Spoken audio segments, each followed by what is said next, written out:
Hey everybody, thanks for tuning in to today's episode of Real Talk. It's Lucas here, and I hope that today's episode informs and inspires you to have your own real conversations. As always, today's episode is brought to you by our friends over at Trivan, maker of trucks, trailers, and enclosure buildings tailored to your needs. Be sure to check them out at trivan.com. A huge thanks to them for sponsoring the show and making it possible.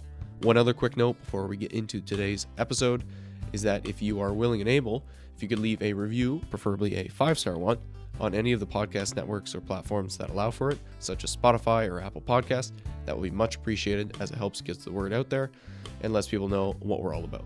So, with that in mind, on to the episode.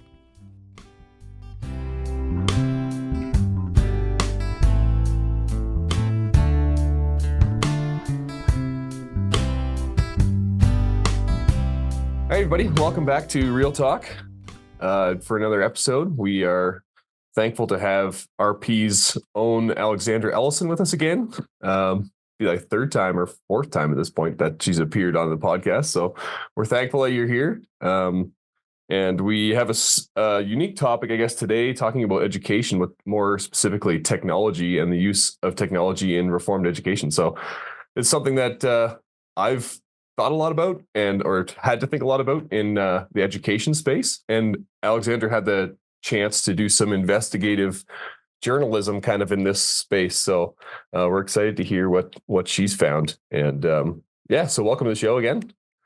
Good to have you. Thank you. No, it's been very interesting over the past weeks, kind of working on this project for the March/April issue of Reform Perspective. So you can kind of read the full feature piece, but the main focus is just really, what's happening within reform schools when it comes to technology, whether that be personal phone devices, computers, YouTube videos, how are they kind of conducting this in the classroom, especially with emerging technologies like artificial intelligence. So yeah, I'm excited to talk about some of the findings. Yeah, it's awesome. I got a chance to read your draft of your the piece going into the magazine. So that's fantastic. And then I guess this podcast will drop right around the same time. So people can listen to this. They go check out your article as well and really dive into what your findings in the survey and some of the research you've done. So it's really cool. Why don't you give people an idea of like how this came about, like as an idea, and then like how this all your investigative like your survey and stuff like that you've done, how you guys came up with that idea. Yeah, sure. So, kind of just came across within editorial discussions. I honestly probably give up the credit to John for the idea. But I think it was, just an interesting process, because we kind of were talking about it, and then we're like, well, what really is happening within the school systems? Like it's been a long time since I was in high school, so then technology has changed even just from those past 4 years. So just thinking about that, wanting to know what's happening now. And just getting like a wide range of ideas and opinions and what's going on there. So what we started off with first was kind of conducting a Google survey. So we put a bunch of questions, kind of asking schools to attach their own specific policies. So we sent it out to around over like 20 different reform schools. So they were Canadian reform schools, United reform schools, and then some confessionally reformed schools that don't necessarily have like a particular church denomination. And we had about 12 schools responded. And there's one thing that we did find was that 91% actually said that they have specific policies when it comes to devices, which was kind of good to hear, because you kind of think with things changing and everything, you're like, do Christians really know what's happening with these new technologies that are coming around?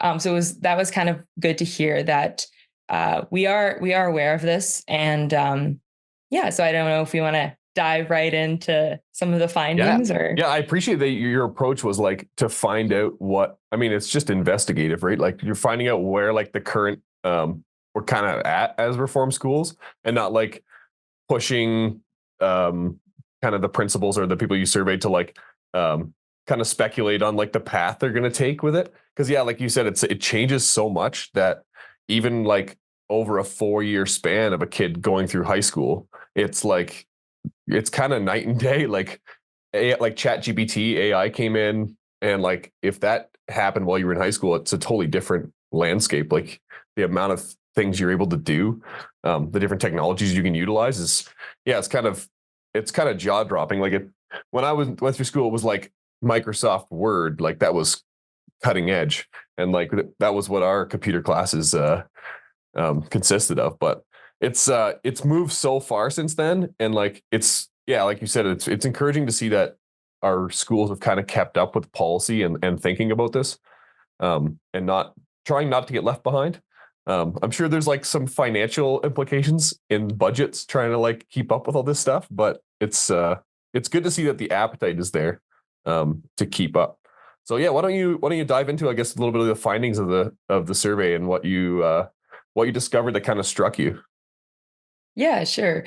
So when it comes to kind of the broad sense of kind of the topic of cell phones, I found that there was a large, and even when it comes to public school system, there's kind of been provincial bans when it comes to bringing your phones to schools, which Oh, really? yeah, so I found it interesting because I spoke with someone. So his name is Mark Singerland, and he's principal at Calvin Christian School, which is in Alberta.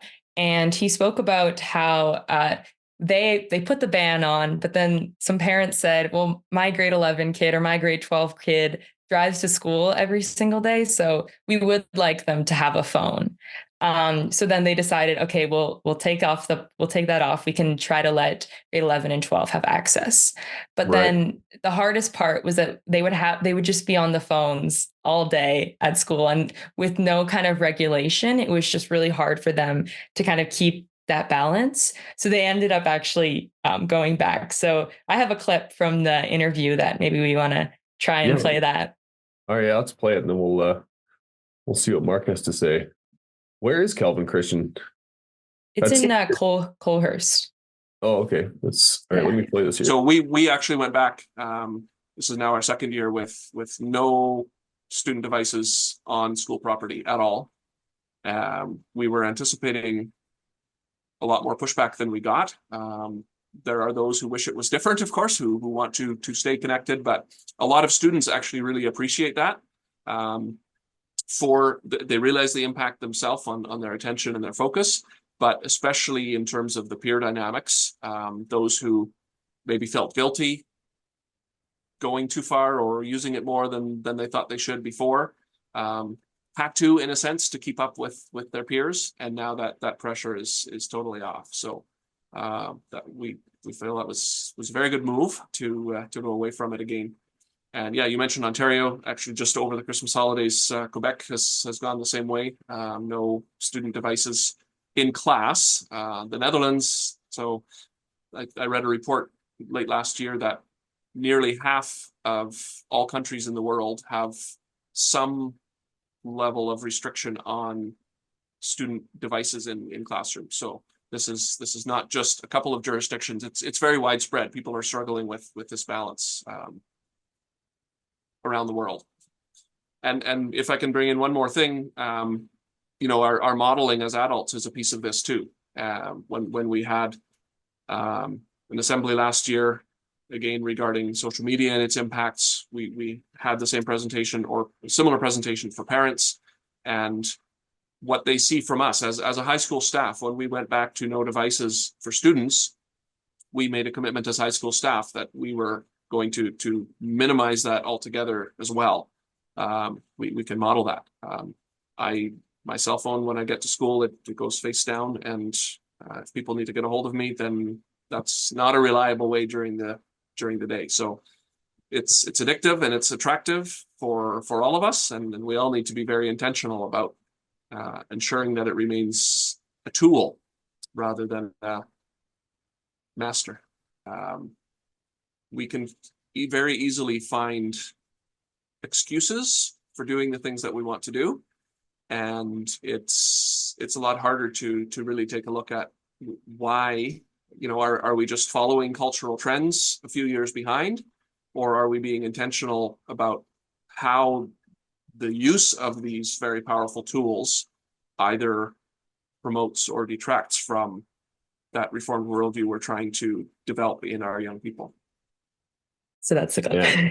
Yeah, that's there's a lot in there. Wow. That's I wonder, the one thing I'm kind of struck by was the fact that the government's like, there's a lot of government, even public schools, struggling with this. And I may have kind of assumed that they would just kind of not take a stand on it, like maybe restrict some accesses to harmful websites and stuff, or on their network at school, but leave. I mean, when I think of public school, I don't think of them like having no cell phones. Although, like, if you think about it from an educational standpoint, that does make sense. But yeah, it's interesting to hear that that's something that everyone's struggling with. And it's not just us as Christians trying to like moderate things because of our Christian viewpoint. Right. Mm-hmm. So yeah, that's kind of interesting. I wonder if the cell phone policy that they have implemented there that he describes, like just having no cell phones, impacts overall usage for the kids. Like, obviously that you can only as a school like restrict usage at school or around school events and stuff. But like, I wonder if that fosters better habits for the kids, and then when they go home, they're less likely to be on it too. It's because like you said, it's really addictive, especially like social media and stuff. There's a lot that goes around like these, especially a phone. I'm curious if that's if that has an impact. That'd be interesting to know. Yeah. And I even think one thing that was interesting about that was the fact that he noted the kind of positive impact that it made. I kind of thought that was interesting that he said some of the kids felt pressure to, be on their phones because they saw other kids were doing it. But then now that the policy is put in place, or, maybe there are kids that don't have phones. So then they saw other kids doing that and it almost encouraged them. So maybe just creating that environment where it's just not allowed. So that's just not a part of the culture is kind of, and then also just being able to model after the adults in your life, the teachers in your life. If the kids aren't allowed to be on the phones during the day, then, parents and teachers should also be a good influence on that. And it's also, the school should be a place where your kid is kind of protected. So it is kind of weird how we have this dynamic now where it's like, oh, you need to have your phone in the classroom so that I can, contact my kid about, going to an appointment. I think he mentioned when I was speaking to him earlier, he also said like, the phone is still in the school office. They can call the office if, you you need to get a hold of your kid. You don't need to be texting your kid in class. No, and that was revolutionary technology when that came about. You're like, I can call the office? That's crazy. Yeah. Before it was just like, send your kid off and hopefully they come back at the right time. And if they don't, well, you wait a couple days before you report it.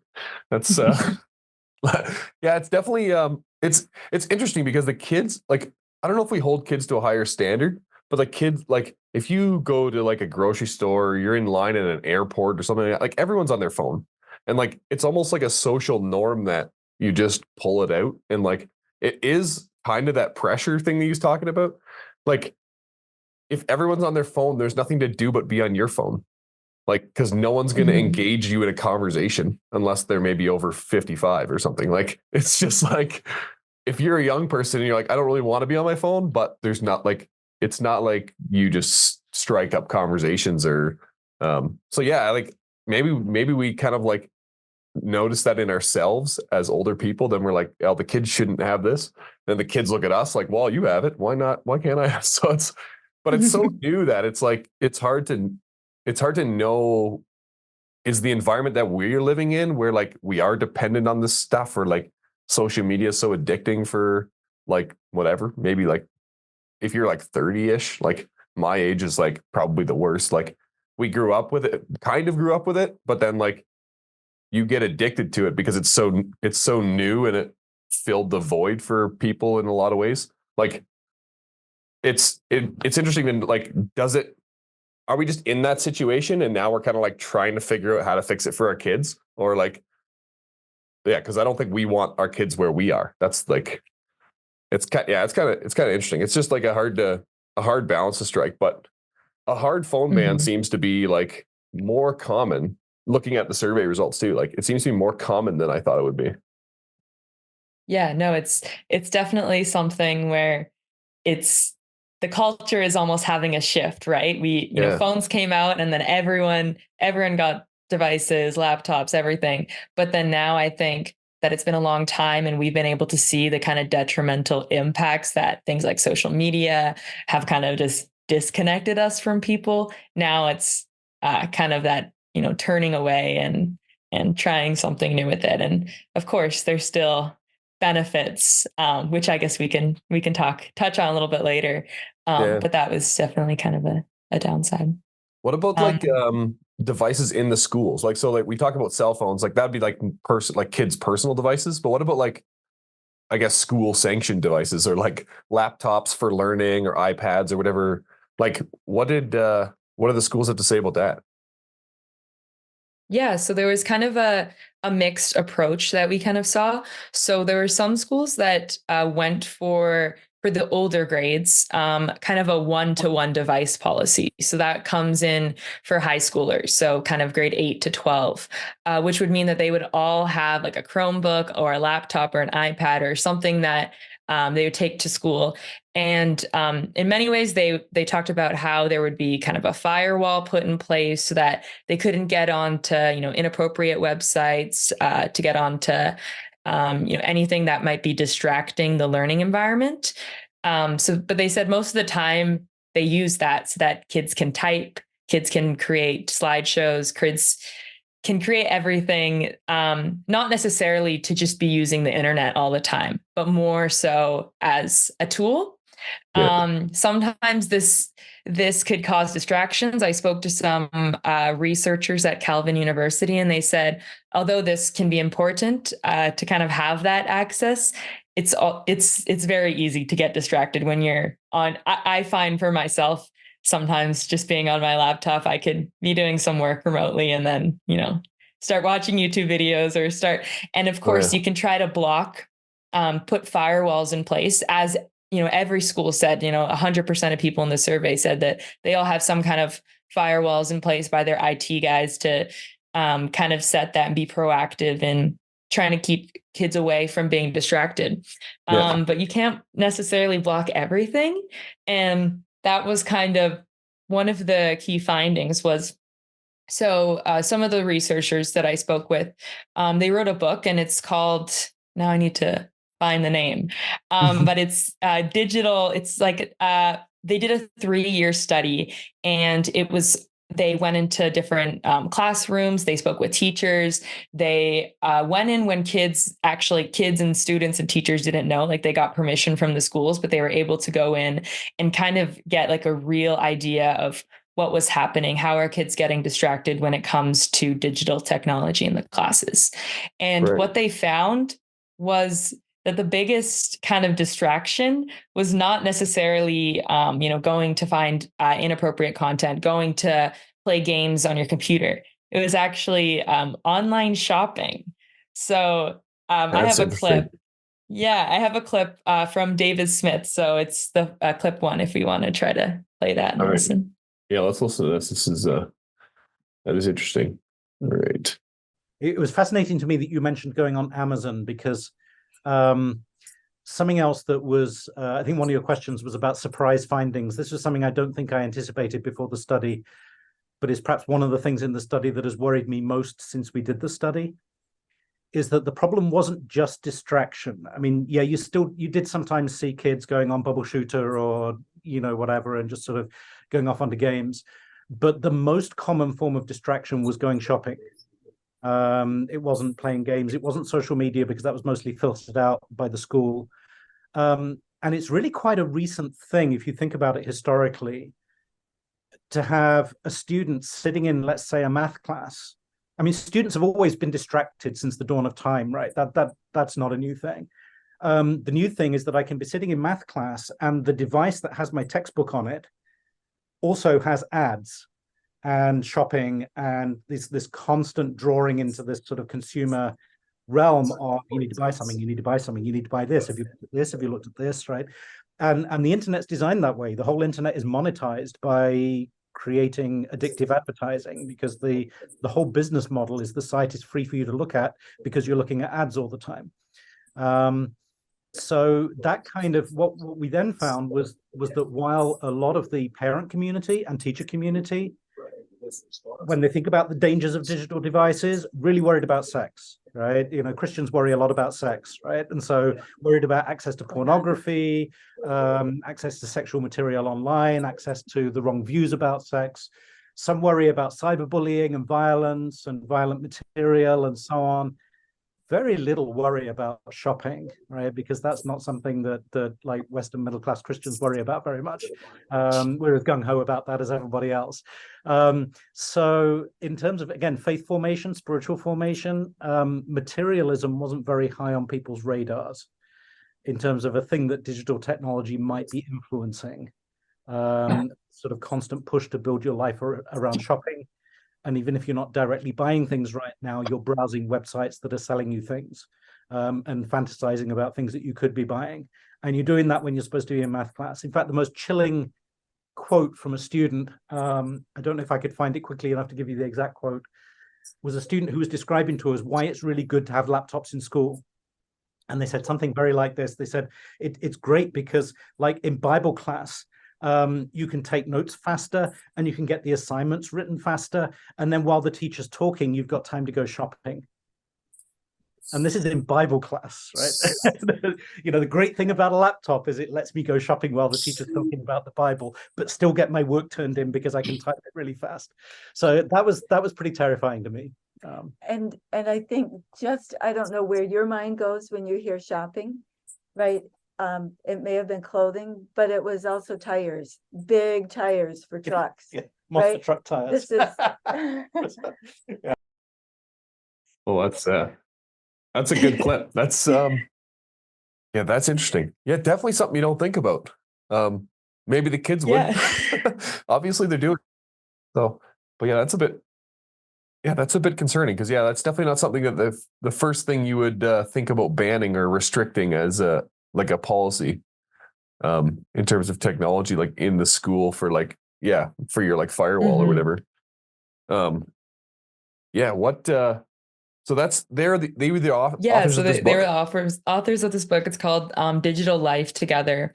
So it was all about just over 3 years. They went in and did kind of some video documentary style where they were kind of filming. They had different focus groups with like parents, teachers, and kids, just really trying to, similar to almost what I did, but just over a very long period of time, being able to capture. Right. Yeah. So that is interesting to see that we're kind of turning to something like shopping and almost that lusting for, material items. So I know that there's one other clip that I had where David speaks a little bit further onto this. And I kind of wanted to just add that because he almost puts it, people were almost felt shame to speak about how, they had friends that were searching for inappropriate content.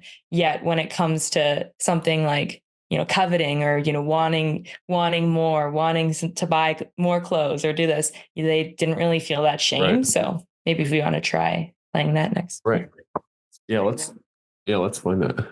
And it was very striking to me that when we talked to students in focus groups about challenges of technology, when they talked about pornography, it was with a sense they knew that this was a bad thing, right? So there was a sense of shame about it. There was a sense of like, well, yeah, maybe like I know somebody who has a problem with that. And, it was always sort of slightly off stage and when they talked about shopping, there was no sense of shame. This was a birthright. They would have their laptops up and shopping for stuff right in front of our cameras while we were observing class. No sense that they were doing anything here that was at all problematic. And so again, I started thinking, if you've been taught as part of your Christian schooling that you should look out for bad stuff on the internet. That was a phrase that a parent used in a focus group. We've got to teach them about bad stuff on the internet. And bad stuff on the internet is mostly naked people and violence and the wrong politics. Then that doesn't teach you to connect discernment with how much time you're spending lusting after consumer goods. So that was a really interesting thing to see going on as well, just this differential in terms of like some things that they were kind of aware of and shamed about and other things that they were just like, yeah, it's my birthright to go shopping in math class. Oh, that's interesting. That's man, that definitely it definitely speaks to like how we prioritize or how we think about different like sins, I guess, right? Like how do you I guess it's just something that you just don't think about it. It's slowly fostering a problem. Like similar to social media, I guess, right? Like when that first came out, it was like, yeah, like this is a great way to connect and stay connected with people who, you know, live somewhere else. And then it became like this addictive, like dopamine rush like system that you were like chasing. And then it became fake. And like now you're going on fake vacations. Like there's just like, it's so hard to like think about all that ahead of time. But yeah, like having kids, even, I don't know. Like I didn't online shop till I was 30, probably. I don't know, maybe like mid 20s because it wasn't a thing. Like eBay, but like eBay was no fun. Like Amazon only came around like 10 years ago or something. So it's like, yeah, that's totally something that would be good for people to consider. Yeah, that's interesting. So apart from that, what were some of the challenges that schools faced with this stuff? Like in terms of like firewalls and things like that. Yeah, so kind of one of the like main challenges when it comes to this is, whether it be kids having iPads, having, Chromebooks, computers, being able to just restrict or to kind of enforce the policies that they have in place. Many of them, it's like if you get caught, going to websites that you shouldn't be going to, then, you lose the device for X amount of days. You'll do this, but who has to enforce this is the teachers. And if you have a large class, it can be really hard to kind of conduct that in a way where you're really ensuring that everyone is, staying on task. So there was one school actually in particular that in the survey, they mentioned that they use something called GAT Shield, which was interesting because it says that every kid in the class, let's say you have, 20 kids in a class and they're all on a screen. They're actually able to take that screen and then project it on the main screen so that, the teacher can see and have a view, kind of a bird's eye view on everything that's going on, which I think is really is cool. It's definitely hard to kind of keep your eyes logged on everyone's computer screen. But if you have something where you can just be able to see everything in a way, and again, it's like using a technology, but then also using another technology to kind of combat how you can kind of use it in a way to kind of watch what kids are doing and to ensure it's safe. And that's kind of like, that just prevents kids from doing it, right? Like, it's like, I guess there's different mechanisms, right? There's like ones that like try to prevent kids from doing things. And then there's ones that like incentivize them not to. So like this would be kind of like that. Like you just like, well, at any point I could project your monitor up here and then everyone would see like, right. So that kind of just like keeps everyone in check a little bit. But there was also some that, where the IT department could look back at history or it would email anything that was problematic, would email to the teacher or IT people, and in that way kind of keep tabs on things.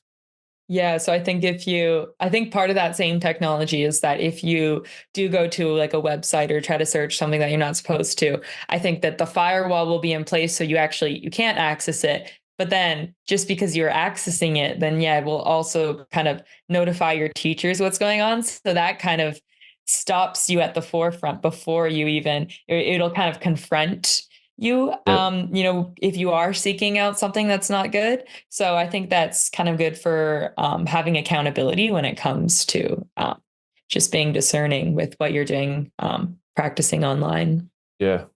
So, but most people did have, especially in the older grades, most schools had the technology, right? Like they were actively using laptops or whatever. Say, do you have any idea of like what they were using it for? Like, is it mostly like notes, and was it like, I guess like for kids doing presentations on PowerPoint and stuff like that?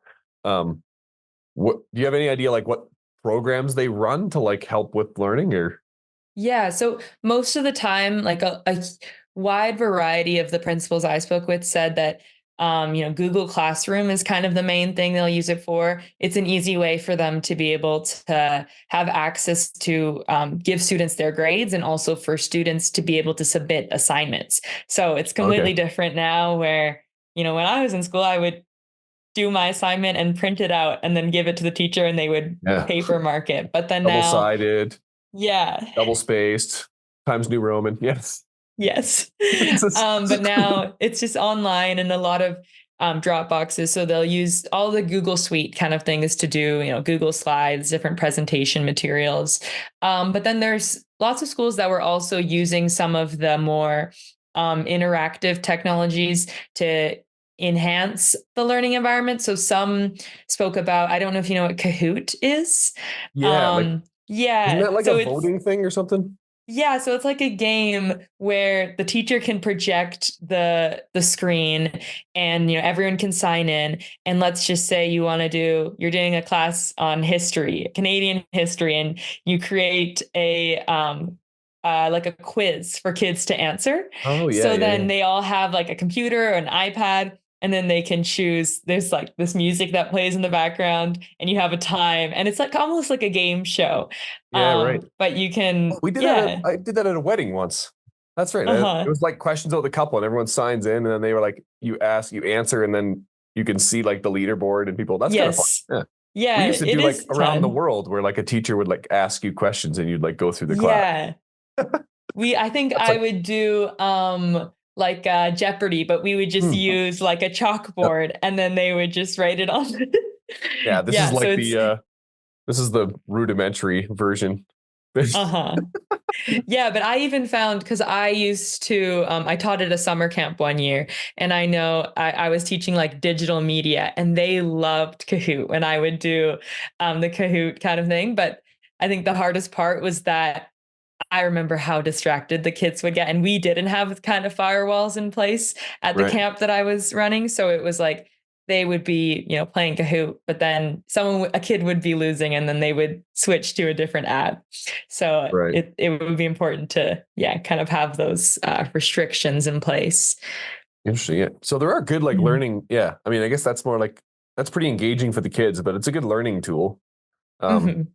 And yeah, you kind of don't get that if you don't have like everyone has a device, I guess. Yeah. Yeah. Yeah. That's interesting. So yeah, what are some of the other challenges that they had? I don't know if we've touched on all of them. Yeah, so I could talk a bit more about a large percentage said that when it comes to something like AI and artificial intelligence, Chat GPT, that is when their teachers are just kind of confused. They really just don't know how it's happening so fast.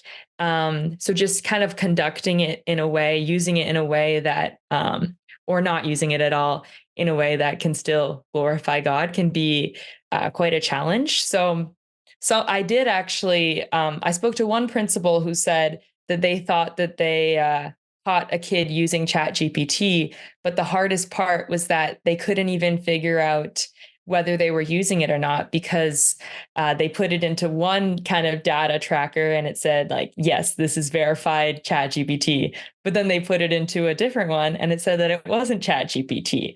So it's kind of hard to see, whether students are using it or not. But a large percentage said that they have, seen kids interact for homework assignments or for essays, which is interesting to hear. I don't know what would you think if you were in high school right now? Do you think that would be a temptation for you almost? Because I think for me, it's like, you look at it and it's like, wow, these kids have access to be able to, so much online. Oh, definitely. It depends on who your teacher is, but like if your teacher's not up on that technology, which is, I mean, it's more than likely, especially like if you have a teacher who's been around for 10 years, like that teacher doesn't know what Chat GPT is. like if they do, like good for them. But like it is hard even as like a 30-year-old to keep up with what's going on. And the kids are all over it. Like all they do is sit and watch YouTube about how to use Chat GPT better.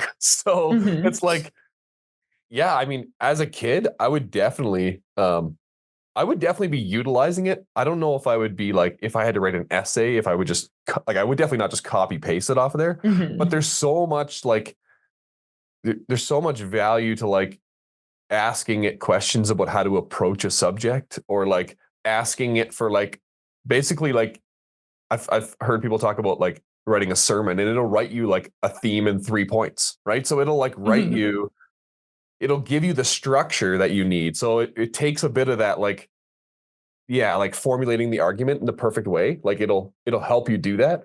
So I guess there is value to it. Like it's kind of your ideas, but like it's helping you present them better. So if you can utilize like that, then yeah, I would definitely do it. But it's also like, yeah, I mean, you could just copy paste off of it. And I don't know how easy it is for a teacher to catch that. I've heard teachers be like, oh yeah, and like I for sure can tell. But I'm like, I'm sure there's people using it who you can't tell. Like it's like, unless you've read like the kids' previous work, but especially kids coming up in the younger grades, like their work is Chat GPT. So they're all going to be like, they all talk exactly the same. They argue the exact same. Like, Yeah. I don't know. It's, but yeah, definitely something that's hard to like wrap your head around. But I think it's just like, you have to be super attentive to like the technology that exists. Right. So did most teachers or most, people you interviewed or talked to in the survey and stuff, did they want to embrace it, or was it like kind of like we need to like abolish this, like don't let kids use it? Most of them just like they didn't know how to kind of embrace it. So I actually did speak with someone. His name is Jason Taves, and he is so he's a Christian AI expert, and I found him because he wrote an article on how Christian education can be enhanced by using AI. And I was like, I haven't seen anyone really take on this perspective. But he kind of went along the lines of using it as an educational opportunity for individualized education. Right, so I have a clip that we could play where he'll talk about that. And I think it's quite interesting. Oh yeah, I'm super interested in this. This is definitely like emerging technology, but it's something that might change the way we do education. So, all right, let's play this. My kind of like 101 of how to get started is to think very carefully about two paradigms that you would have in the classroom. One is, what are those specific tasks as teachers that we really want to do with our students that we can't do today, but it would really like make that personalized learning or help them understand the lesson or the concepts, that much better. It's just, we don't have time to sit down one-on-one with every kid. If we can let AI sit in that very specific interaction and say, hey, if you're not understanding this lesson, I can actually change it a little bit so you understand it in an interest or a perspective that makes sense to you. So this could be adaptations to IEPs. This could be, the example I gave earlier of taking a student interest and you're just playing off that idea. When will I ever use this in real life? Say, okay, well, what are you interested in? You're interested in cosmetology, hair school. Here's where you'll use this, and here's how. And here's an example of, how this works. And even tailoring custom homework assignments for that. So you could deliver the same concepts and get a good assessment based off of the student's individualized interests. So that's the application of it. And for that, if we're not talking about kind of worldview standards, Christian standards, that might get in the way. So in the math example, it's fairly easy. Like there's not a lot of context around a Christian worldview or standards. Math is math. History might be a lot different, right?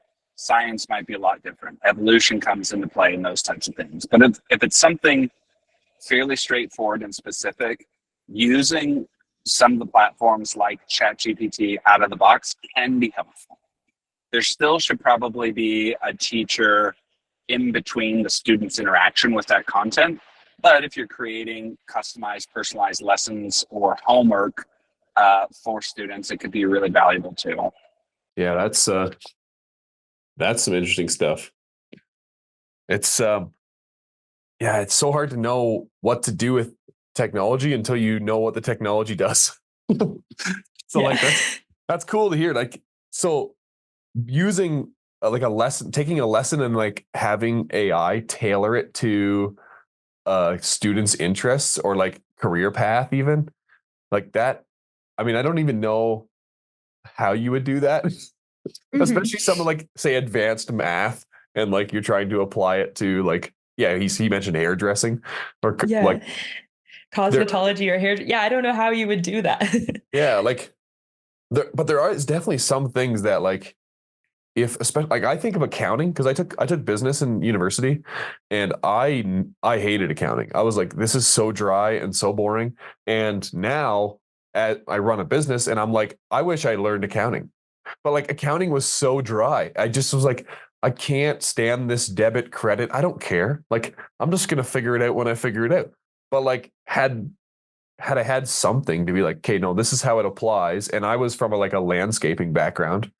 So when I was like going through university, I was working landscaping. If they could like applied that, and like, oh, if you buy a truck, that's an asset, then you apply it like this. And like, oh, like, so like, and I'm sure that you do that. Like, it totally could tailor in a way that would, yeah. But at his point, like, a teacher can't do it. A good teacher can do that for like a good portion of students, but not for everybody, because there's just not enough time in the day, and there's no way to like, you can't make 20 different lesson plans. Like, it's like, well, this student's going to think about it like that. And the student's like, I mean, yeah, ideally, but that's like a private tutor. But like, if you could turn a good teacher and AI into a tutor who's like tailoring things to exactly how a kid thinks, it's, yeah, I mean, I don't know. That's probably changes the way we do education too. Yeah, definitely. And I think it is interesting how he uses math as the example, but then he kind of says, well, when it comes to something like history, science, it could be a little bit more challenging by, if you just say, oh, generate something that goes along the lines of this, you can't necessarily change history, right. like, and especially from what the worldview of ChatGPT is coming from, that kind of where it can kind of impose this challenge. So I thought was cool was Jason also spoke about some of the schools that he was equipping. He talked about how you could do kind of a worldview challenge within your class by getting students to ask AI different kind of maybe more contentious, controversial questions that they know that the AI is not going to answer, or they're going to, say that their system can't do that for them.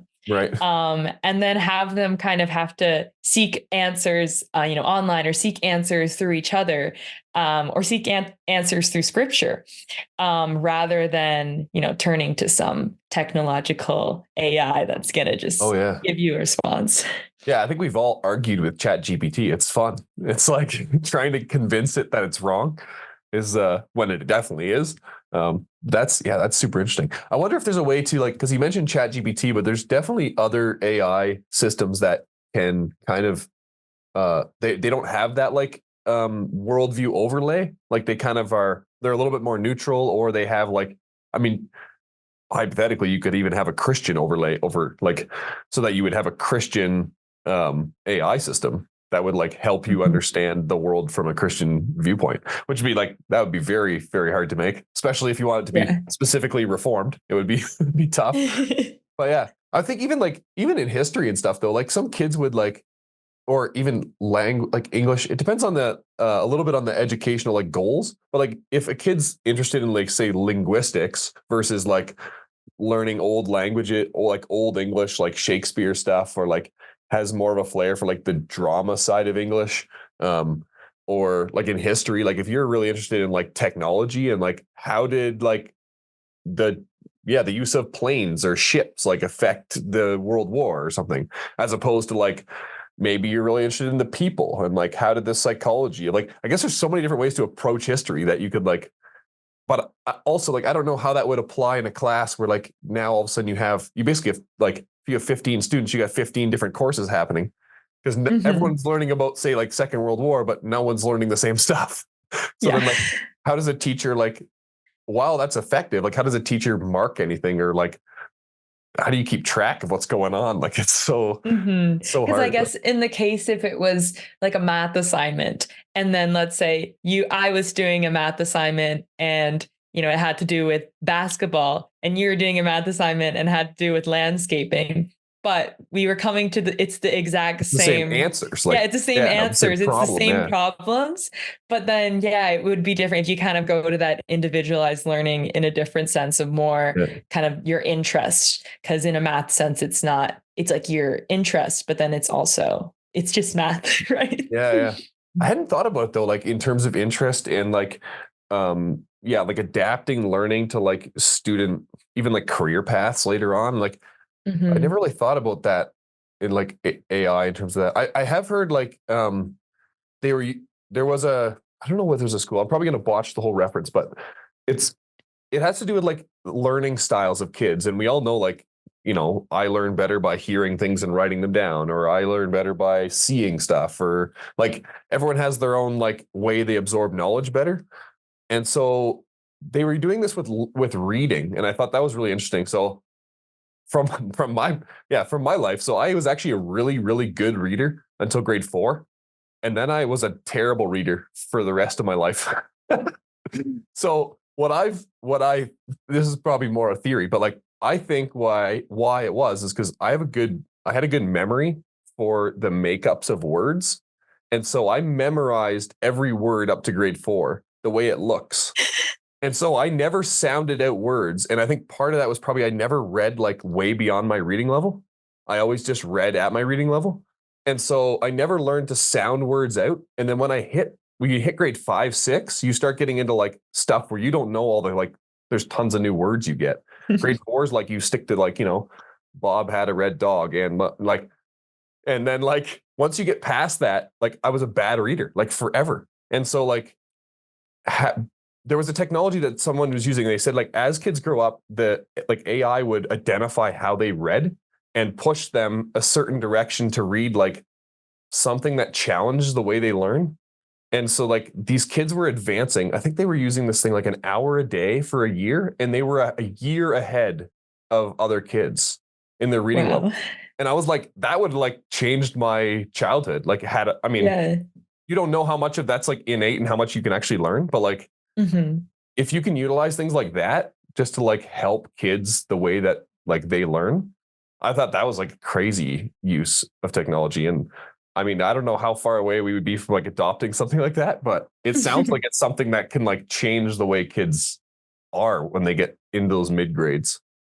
And I'm sure it also has to do with kind of reflecting on what classroom sizes look like. I'm sure that, when it comes to a lot of the classes that I were in, like it was like between 20 to 25 kids. So when you have that many kids, it's very hard to kind of create that individualized program for everyone. So using something like ChatGPT could be important. But then at the same time, if you have a smaller class, I've spoken to people with like 8 kids in a class, it is easier for teachers to kind of tailor the program to them. So it all depends on kind of what you're going to give, what you're going to take. Yeah, that's true. It just gets more expensive to have class sizes done. But yeah, I guess it's like, I was a kid who did well in school I did well in school pretty well through the whole thing. Like I was I was not a good reader. So I just kind of like didn't read. I went through English classes without even reading books. But like I would be ignored because I was like a decent student. Right. So like a teacher in elementary school is like, oh yeah, that kid's good. He's where I need him to be in this course, like in this class, but it doesn't push you. Right. It's like, not like, well, okay, he's like doing okay, let's just push him in that field or whatever. So I wonder if like that's something we could use AI for, to like help like students who, because everyone has like their gifts, right? Like push people into, or push, people in their skills in certain areas. Like it is tough. It's like a very hard thing to wrap our heads around, but I'm glad that people are engaging with it, like in our Christian schools, and like not just like pushing it aside and saying, okay, we need to like basically go Amish with this, and not, whereas a lot of us kind of want to, because we're like, it's just uncomfortable to learn all the time. It's like, let's just go back to being like traditional. Here's a pencil. Like, yeah. But yeah. So yeah, I don't know. Were there any other challenges? I think I probably covered most of them.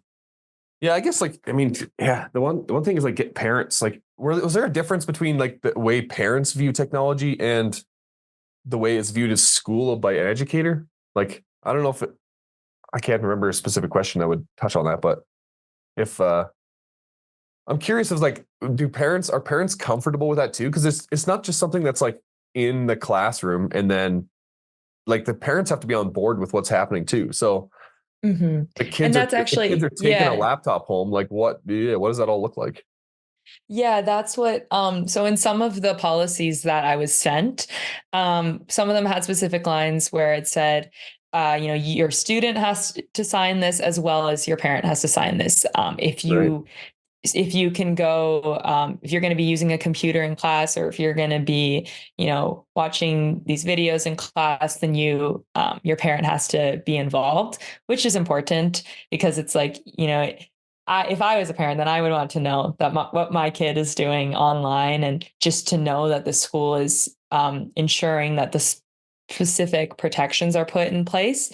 And I think especially parents, maybe older parents, they don't necessarily know if, the internet is bad or what could be happening on there. So it is important to kind of have the schools be informative on that. And I found that there wasn't any lack of parental knowledge when it came to just knowing what's happening in the classrooms. Yeah, policy. Yeah, I guess it's like in our reform schools, it's a lot of it's parent driven, right? Like I did notice that there was one question you had in there was that whether or not the schools are getting feedback from parents whether they should use more or less technology, and no one said more.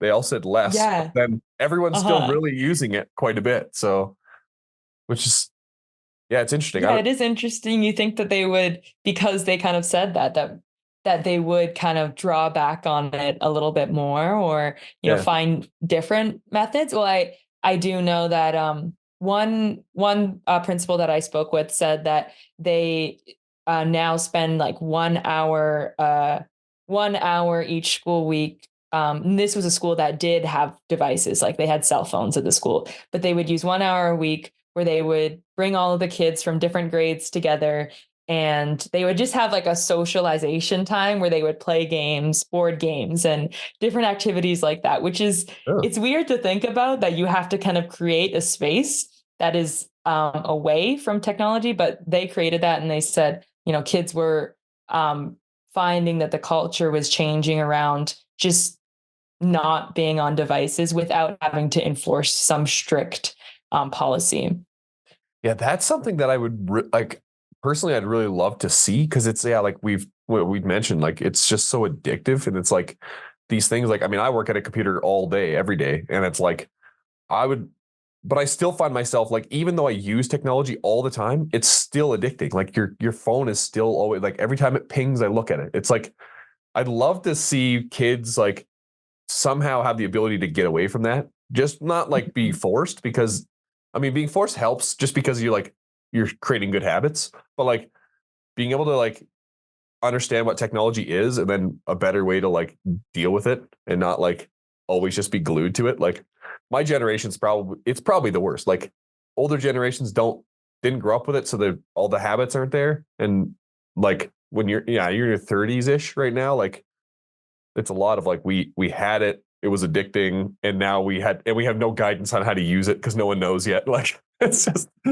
So, and I think what's so hard about it is that it's not like, for me, I'm like, I was talking with someone the other day, and she said that she had a friend that just got a flip phone and got rid of her iPhone, and I was I wish I could do something like that, but I need to have my phone so I can, check my email for work, so I can, check Slack, so I can check all of these, different things, so it's almost like it's connected to your regular life.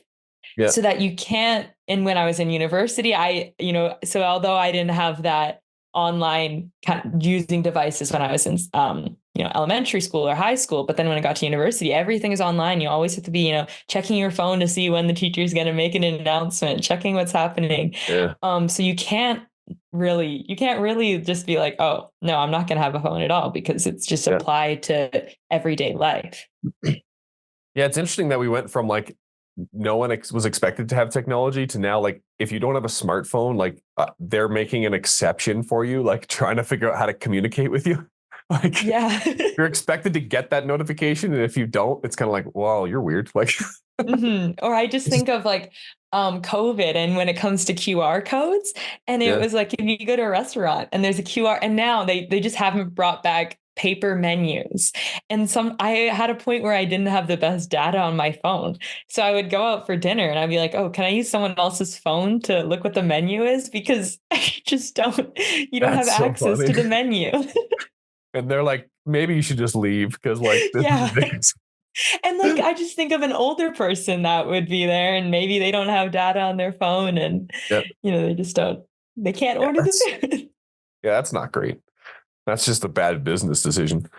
Mhm. Yeah, I'm curious. So, what do you think about this? Is just kind of like pushing the future. So, this is like very investigative, which I appreciate. But then, do you think like the rate at which technology is changing almost makes it impossible to keep it in schools? Like, I'm just thinking, like, we talked actually off air right before we started recording, and I was just thinking about like when I was going through school, it was like typing class, and we learned to type because no one had a computer at home. Or if you did, it was like, yeah, everyone's two finger in typing. And now kids are like coming into school and they could probably type better. They could definitely type better on their phones, like than any of us.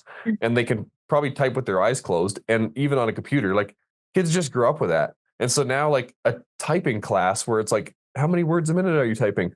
Doesn't seem like as big a deal as it used to. Like, Mhm. are we kind of like, we still have a type if you still have a typing class, are we just behind the times? Like, are we kind of like, should we be, yeah, I don't know, like looking into like voice recognition softwares and things like there's so much stuff coming out that's like, Mhm. if you're still doing a typing course, it almost seems like you're in the olden times now. Like, are we even going to be able to keep up like with what's happening? Yeah, and I think that was kind of like one thing where like we don't necessarily need to teach kids anymore how to, like, because you said you had computer class. I would have computer class growing up where we would learn, how to code, how to create websites, how to type, how to do all of this stuff online. But then now as you get older and now as technology, as everyone just has a computer, a phone or something at home, they just know how to do everything now. So Yeah. now it's more parents and teachers need to recognize that kids know what is happening online. They know how to use it, but how can we disciple them in a way that will glorify God and that, they can be discerning of what is human and what is AI, what is not real. And I think that's kind of a whole nother discussion as well when it comes to kind of information online, knowing the difference between truth and then what is false. Yeah. But really it's more, we can't just run away from technology because it's there. It's not Yeah. going away anytime soon. But it's really just equipping the students so that they have the tools to know how to use it in a way that's that honors God. Yeah. Yeah. That's definitely a hard thing to navigate, I guess. Like, just bringing a Christian perspective to everything, to Mm-hmm. emerging technology. Cause yeah, like there is always a good side and a bad side to it, right? Like social media was, I mean, maybe a little bit more evident that it's not all good, but but yeah, in terms of like AI technologies and stuff like that, like there's always two ends of it. And yeah, you can make a case that it's good, but a lot of what it's used for isn't. So yeah, I guess it's just like, you got to stay aware. And I'm glad to hear that the reform schools are like really paying attention to it. And hopefully, hopefully there could be some like collaboration too. And like these students or these schools can help each other out and try to navigate this. Cause a lot of it's not political, which is kind of like refreshing in our schools.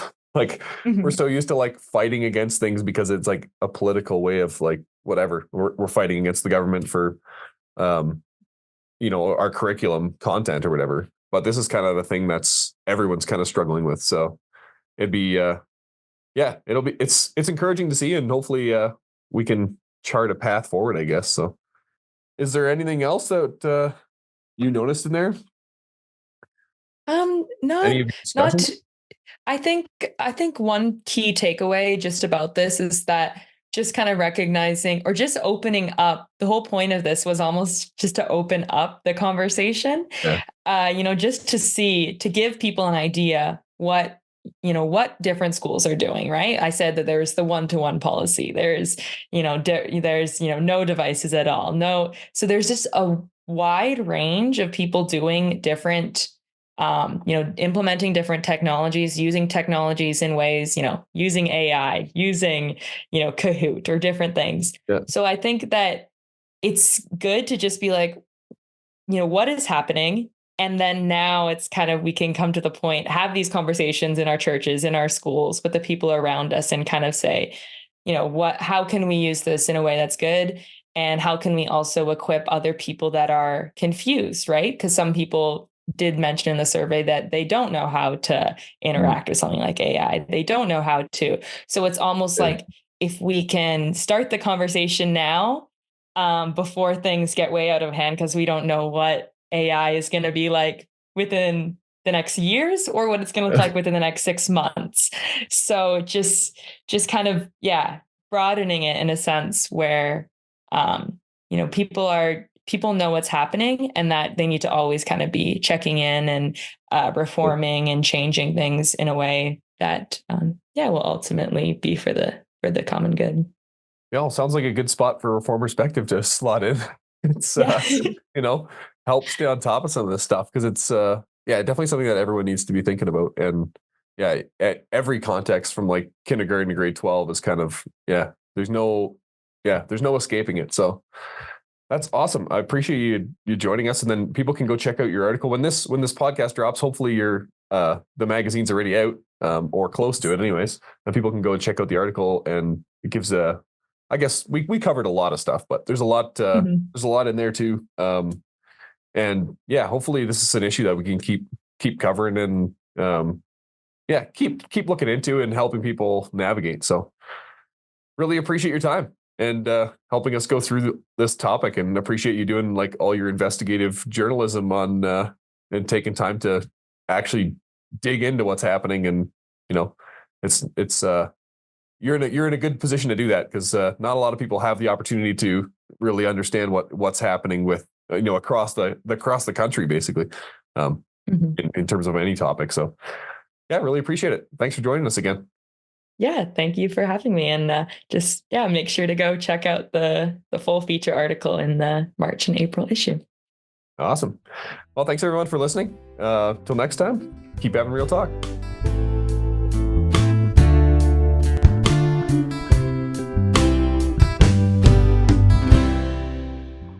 Thanks for tuning in to this episode of Real Talk. We really appreciate you taking the time to listen or watch the show. If you want to send us your feedback, and we'd love to hear it, please email us at reformedrealtalk@gmail.com. If you want to find us online or social media, we got a lot of great content there. Just search Reformed Real Talk and we should come right up.